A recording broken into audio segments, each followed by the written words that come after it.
اور سلمان فارسی اللہ عنہ وہ صحابی ہے جو ایرانی نسل تھے، ان کے والد مجوسی تھے. ان کی کہانی بھی سن لیجئے. سلمان فارسی اللہ عنہ کی کہانی ان کی اپنے زبانی.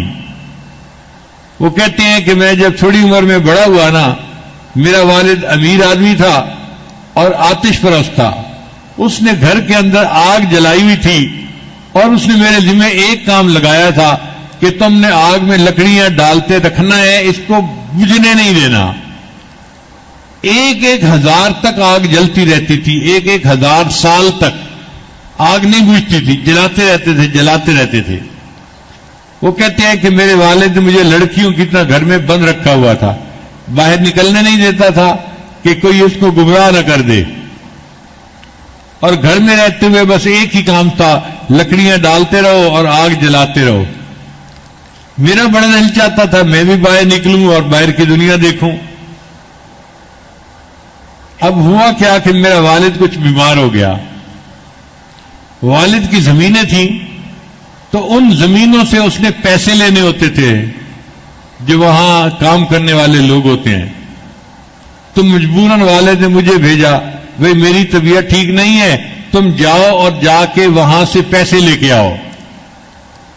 اور مجھے نصیحت بھی کی کہ بالکل ناک کی سیٹ جانا اور جا کے پیسے لے کے آنا، ادھر ادھر کسی سے بات نہ کرنا. وہ کہنے لگے میں نکلا اور میں اپنے کام کے لیے جا رہا تھا. راستے میں مجھے ایک عیسائی پادری مل گیا، راہب مل گیا. اس نے مجھے سلام کیا. اس کے سلام کا انداز مجھے اچھا لگا. میں نے اس سے بات کرنی شروع کر دی. اس نے مجھے عیسائیت کے بارے میں بتایا. اب عیسائیت اس وقت جو ایک صحیح دین تھا، تو کہنے لگے مجھے اس کی باتیں اچھی لگیں کہ یہ دین زیادہ بہتر ہے بنسبت آپ کو خدا ماننے کے. تو اب میں بھی بہانے سے گھر سے نکلتا اور اس راہب سے ملتا اور اس کی باتیں سنتا. راہب نے میری اچھی خاصی ذہن سازی کر دی تھی اور میں آتش پرستی کو چھوڑ کے ذہنی طور پہ عیسائیت کو تسلیم کر چکا تھا. اب ایک دن مجھے ابو نے کہا بیٹا تم جاتے ہو تو بڑی دیر لگا کے آتے ہو، مجھے تم پہ شک پڑنے لگ گیا ہے، اب میں تمہیں باہر نہیں بھیجوں گا. تو میں سمجھ گیا کہ اب یہ چانس بھی ختم ہونے لگا. میں نے راہب کو بتایا. اس نے کہا بات سنو، میں بتاتا ہوں کہ شام میں بڑے بڑے راہب ہیں، میں تمہیں کسی قافلے کے ساتھ ادھر بھیج دیتا ہوں، تم گھر چھوڑ کے چلے جاؤ اگر اپنا دین بچانا ہے، ورنہ باپ تمہیں آتش پرستی سے ہٹنے نہیں دے گا. وہ کہتے ہیں کہ میں فیصلہ کر لیا، مجھے جو مرضی چھوڑنا پڑے، گھر بار چھوڑنا پڑے، ماں باپ چھوڑنے پڑے، میں دین کی خاطر سب کو چھوڑ دوں گا، اللہ کی خاطر سب کو چھوڑ دوں گا. ایک قافلہ جا رہا تھا، مجھے راہب نے ان کے ساتھ تعارف کروا دیا اور اس قافلے نے مجھے شام پہنچا دیا، سیریا پہنچا دیا. وہاں ایک راہب کے پاس میں گیا جو میرا استاد بنا، مگر وہ بوڑھا تھا. چند مہینوں کے بعد یا چند سالوں کے بعد وہ فوت ہونے لگا. جب فوت ہونے لگا تو میں نے رونا شروع کر دیا. میں گھر بار چھوڑ کے اتنا دور آیا تھا علم حاصل کرنے کے لیے، اور استاد جی آپ کی وفات کا وقت قریب ہے، میرا کیا بنے گا؟ اس نے کہا تم فکر نہ کرو، میں تمہیں ایک اور راہب کا نام بتاتا ہوں، میرے بعد اس سے علم حاصل کر لینا. تو میں اس کے پاس چلا گیا. وہ بھی بوڑھا تھا. چند مہینے کے بعد اس کی بھی وفات کا وقت قریب آ گیا. میں پھر رونے لگا کہ بھئی میرا کیا بنے گا، مجھے تو علم نہ ملا. اس نے کہا میں ایک بڑے راہب کا نام بتاتا ہوں. کہنے لگا اس نے بڑے راہب کا نام بتایا. وہ بھی بوڑھا تھا. میں اس کے پاس گیا تو میں نے دیکھا کہ اس نے سونے چاندی کے زیورات اور اینٹوں کو چھپا چھپا کے رکھا ہوا تھا. وہ بھی دنیا دار بندہ تھا، دیندار نہیں تھا. راہب تھا مگر اس کے اندر دنیا کی محبت تھی، اس لیے اس نے مال دولت کو سمیٹ کے رکھا ہوا تھا. تو میں سمجھ گیا کہ میرا مقصد یہاں بھی حل نہیں ہونا. اب اللہ کی شان دیکھیں کہ وہ تیسرا بوڑھا تھا، وہ بھی مرنے کے قریب ہو گیا. کہنے لگے اب تو دل میرا بڑا دکھی، میں بڑا رویا کہ میرا کیا بنے گا. نہ یہاں کے رہے نہ وہاں کے رہے، نہ خدائی ملا نہ وصال صنم. میں گھر بھی چھوڑ کے آ گیا اور مجھے خدا بھی نہ ملا، تو میرا کیا بنے گا. تو اس بوڑھے نے مجھے روتے ہوئے دیکھا، بلا کے پوچھا سلمان کیوں رو رہے ہو؟ میں نے کہا میں تو علم حاصل کرنے آیا تھا اور آپ پھر مرنے کے قریب ہیں، میرا کیا بنے گا؟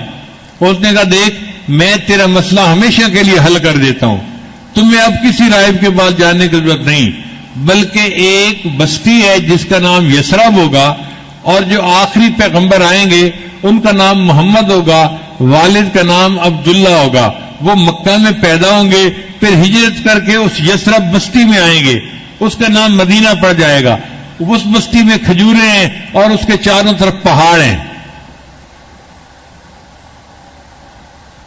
وہ اللہ کے سچے نبی ہوں گے۔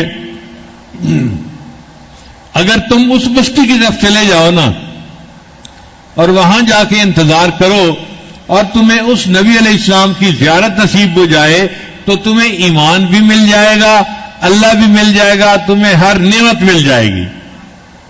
میں بڑا خوش ہو گیا کہ چلو میرا مسئلہ حل ہو جائے گا۔ اس راہب نے مجھے ایک قافلے والوں کے ساتھ کر دیا۔ اب میں لڑکا بچہ سا تھا اور اکیلا تھا۔ قافلے والوں کی نیت خراب ہو گئی اور انہوں نے مجھے اپنا غلام کہنا شروع کر دیا، حالانکہ میں غلام تو نہیں تھا، مگر میں بچہ تھا، مجبور تھا۔ انہوں نے کہا جی یہ ہمارا غلام ہے، اور انہوں نے جا کے ہمیں آگے بیچ دیا۔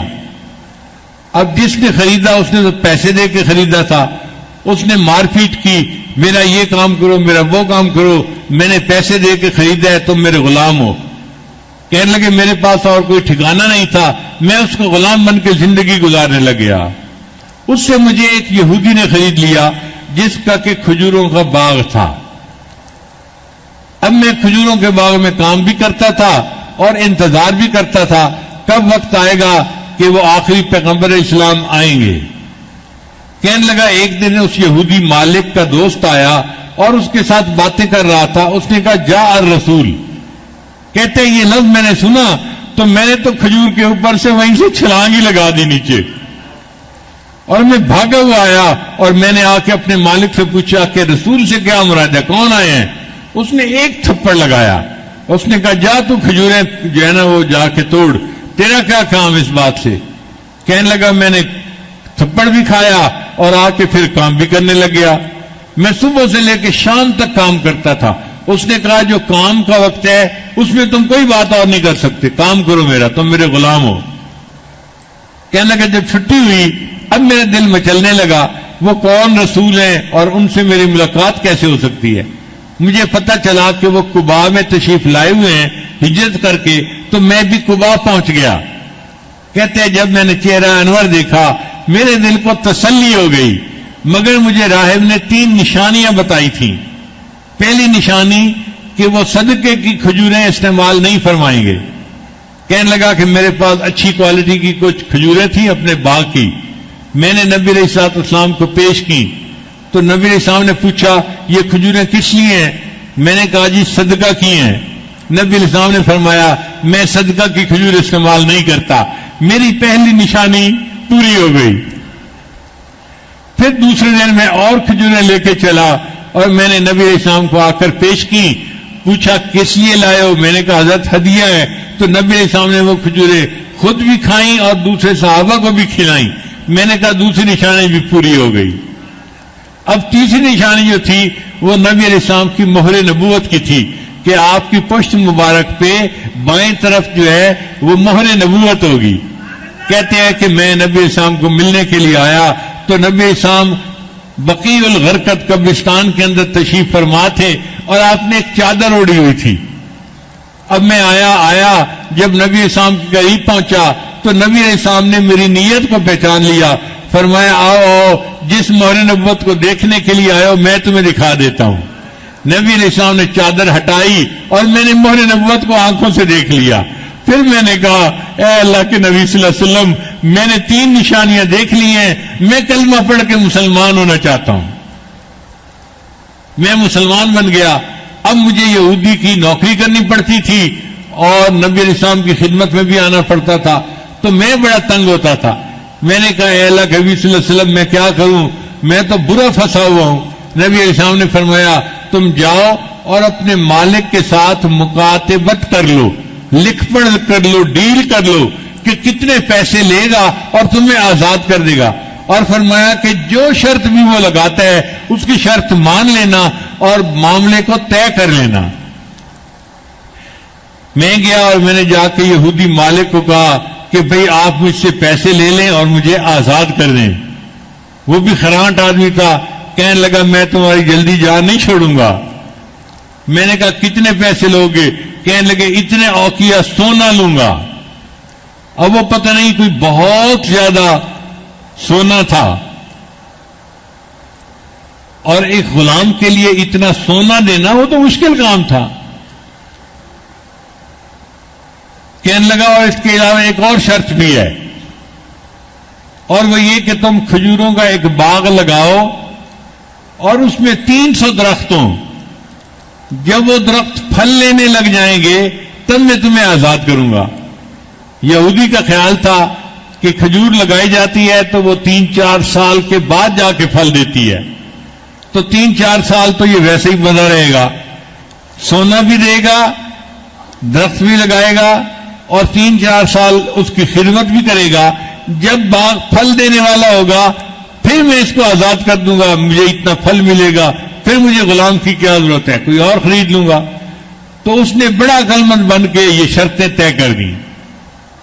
کہتے ہیں کہ میں نے نبی علیہ السلام کو آ کے بتایا، اے اللہ کے نبی صلی اللہ علیہ وسلم، اس نے تو اتنے اوقیہ سونا مجھ سے مانگا ہے۔ نبی علیہ السلام نے فرمایا اچھا۔ اتنے میں ایک صحابی آئے اور انہوں نے اللہ کے نبی صلی اللہ علیہ وسلم کے خدمت میں سونے کی ایک ڈلی پیش کی۔ نبی علیہ السلام نے اس کو قبول کر لیا اور وہ ڈلی مجھے دے دی، اور مجھے کہا کہ سلمان تم جاؤ اور اپنے مالک یہودی سے کہو کہ تم اس کا وزن کر لو، جتنا وزن چاہتے ہو اس کا وزن اتنا ہی ہے۔ حالانکہ وہ دیکھنے میں تو چھوٹی نظر آتی تھی، لیکن اتنی بھاری بن گئی کہ جب یہودی نے اس کو تولا تو جتنی شرط تھی اتنے اوقیہ سونا وہ موجود تھا۔ اس نے کہا اچھا ایک شرط پوری ہو گئی، اب دوسری شرط پوری کرو کہ 300 کھجوریں تم لگاؤ، جب وہ پھل دیں گی تب میں تمہیں آزاد کروں گا۔ میں نے آ کے نبی علیہ السلام کو بتایا تو نبی علیہ السلام نے صحابہ کو فرمایا کہ بھئی تم اپنے اپنے باغوں میں سے 300 کھجوروں کے پودے جمع کر دو سلمان فارسی کے لیے، یعنی سکر جو ہوتے ہیں نا وہ لاؤ اور اکٹھے کر دو۔ وہ 300 سکر آ گئے اور نبی علیہ السلام نے سلمان فارسی کو فرمایا کہ گڑے تم کھود دینا، جب لگانے کا وقت ہو تو مجھے بھی بتا دینا۔ جب لگانے کا وقت ہوا اللہ کے محبوب صلی اللہ علیہ وسلم نے وہ کھجوریں اپنے مبارک ہاتھوں سے 300 کھجوریں لگائیں۔ محبوب کے کھجوریں لگانے کی یہ برکت تھی، ان کھجوروں نے 1 سال کے اندر پھل لے لیا، اور یوں سلمان فارسی آزاد ہو گئے، اور نبی علیہ السلام نے ان کو اصحاب صفہ کا منیٹر بنا دیا۔ اب چونکہ ان کی قربانی بڑی تھی، جنہوں نے اللہ کے نام پہ اپنے گھر کو چھوڑا تھا، تو اللہ کسی بندے کو بدلہ دیے بغیر نہیں رہتے۔ نبی علیہ السلام نے ایک مرتبہ ان کو بلایا اور فرمایا سلمان تیری قربانی اتنی ہے، السلمان منا اہل البیت، آج کے بعد سلمان کا نام میرے اہل بیت میں شمار ہو گیا۔ کیا نفع کا سودا کیا، وطن چھوڑا تھا، گھر بار چھوڑا تھا، اللہ نے ان کو محبوب کے اہل بیت میں شامل فرما دیا۔ پھر نبی علیہ السلام نے ان کی طرف دیکھ کر کہا اگر ہدایت ثریا ستارے پر ملا کرتی تو سلمان کے دیش میں ایسے بھی لوگ تھے جو ہدایت حاصل کرنے کے لیے ثریا پہ بھی چلے جاتے۔ علماء کرام نے کہا ہے کہ اس سے مراد امام اعظم ابو حنیفہ رحمۃ اللہ علیہ ہیں، وہ بھی فارسیوں نسل تھے، اور واقعی اللہ نے بھی ان کو ایسا علم عطا فرمایا تھا۔ تو دیکھیں اللہ نے پھر سلمان فارسی عنہ کو کیا نعمت عطا فرمائی۔ وہ عشاء کے بعد نبی علیہ السلام کے ساتھ بیٹھ کے اللہ کی معرفت کی باتیں کرتے تھے، گھنٹہ گھنٹہ 2 گھنٹہ بیٹھے رہتے تھے، حتیٰ کہ امہات المومنین ان سے دل کے اندر بوجھ محسوس کرتی تھی، یہ کون اس وقت مہمان آ گیا، یہ ٹائم تو بیویوں کا ہوتا ہے، اور یہ خدا کا بندہ ہمارا ٹائم بھی نبی علیہ السلام کو مصروف رکھتا ہے۔ اپنی زبان میں عورتیں جیسے بات کرتی ہیں نا سمجھنے کے لیے، تو اپنی زبان میں سمجھانے کے لیے کہہ رہا ہوں کہ عورت کہتی تھی پتہ نہیں یہ نبی علیہ السلام کو کہاں سے سہیلی مل گئی ہے، ہر وقت ہی پاس بیٹھا رہتا ہے اور ہمارا ٹائم بھی یہ لے جاتا ہے. نبی علیہ السلام ان سے معرفت کی ایسی باتیں کرتے تھے اور وہ بھی خوب اللہ کا ذکر کرتے تھے. اور چونکہ اللہ کا ذکر کرتے تھے، مراقبہ تھا، آنکھیں بند رکھتے تھے، دوسرے لوگ سمجھتے تھے یہ سویا ہوا ہے. کبھی بیٹھے ہوئے سو رہے ہوتے تھے، کبھی لیٹے ہوئے سو رہے ہوتے تھے. اسی لیے ان کے جو دو ساتھی تھے انہوں نے ان کی غیبت کی تھی کہ سلمان کو تو بس سوئے رہنے کی فکر لگی رہتی ہے اور یہ چاہتا ہے کہ میرا خیمہ دوسرے لوگ لگائیں اور میرے سارے کام دوسرے لوگ کریں، جس کی وجہ سے ان کو بھوک لگی اور نبی علیہ السلام نے ان کو کلی کرنے کے لیے کہا تو ان کی دانتوں میں سے گوشت کے ٹکڑے نکلے ہوئے تھے. وہ غیبت کوئی اور نہیں تھی، یہی تھی. انہوں نے سلمان لانا کے بارے میں کہا تھا اس کو تو بس ہر وقت سوتے رہنے کا کام ہے اور یہ کہتا ہے کہ ہمارے سارے کام دوسرے کر دے، میں سویا رہوں مجھے کوئی نہ چھیڑے. پوسٹی بنا رہتا ہے، سویا رہتا ہے، لیٹا رہتا ہے. یہ غیبت تھی. اس لیے شریعت نے کہا وَلَا يَغْتَبْ بَعْضُكُمْ بَعْضًا، تم میں سے کوئی ایک دوسرے کی غیبت نہ کرے. یہ غیبت حقوق العباد میں سے بھی ہے اور حقوق اللہ میں سے بھی ہے. اللہ کی بھی نافرمانی ہے اور حقوق العباد کی بھی نافرمانی ہے. اس لیے جو غیبت کرے گا یا سنے گا اس کو قیامت کے دن اس بندے کو حق دینا پڑے گا، مطمئن کرنا پڑے گا اور مطمئن ہوگا نیکیاں لے کر. اب ہو سکتا ہے کہ اس لینے والے کے اپنے گناہ بہت زیادہ ہوں، تو جب اس کو نیکیاں مل رہی ہوں گی تو وہ تو کہے گا جی نہیں مجھے تو اور چاہیے، اور دیں گے، وہ کہے گا نہیں مجھے تو اور چاہیے.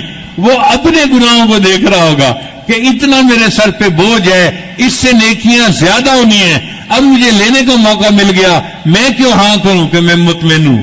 حتیٰ کہ اس کی ساری نیکیاں اس کو دے دی جائیں گی اور پھر بھی وہ مطمئن نہیں ہوگا اور کہے گا جی میرا مطالبہ ہے، مجھے تو میرا حق نہیں ملا، مجھے تو اور نیکیاں چاہیے. پھر فرشتے کہیں گے اچھا اور نیکیاں تو تجھے مل نہیں سکتی، ہم یہ کرتے ہیں تیرے گناہ لے کر اس غیبت کرنے والے بندے کے سر پہ رکھ دیے جاتے ہیں. چنانچہ اس کے گناہ اٹھا کے اس غیبت کرنے والے کے سر پہ رکھ دیے جائیں گے. آیا تھا نیکیوں کے پہاڑ لے کر اور قیامت کے دن گناہوں کے پہاڑ اس کے سر پر لد گئے اور اس کی نیکیاں سب دوسروں میں تقسیم ہو گئی. یہ ہے بندہ جو قیامت کے دن کا فقیر اور حسرت کے قابل بندہ ہے. اللہ تعالیٰ ہمیں غیبت کے گناہ سے محفوظ فرمائے.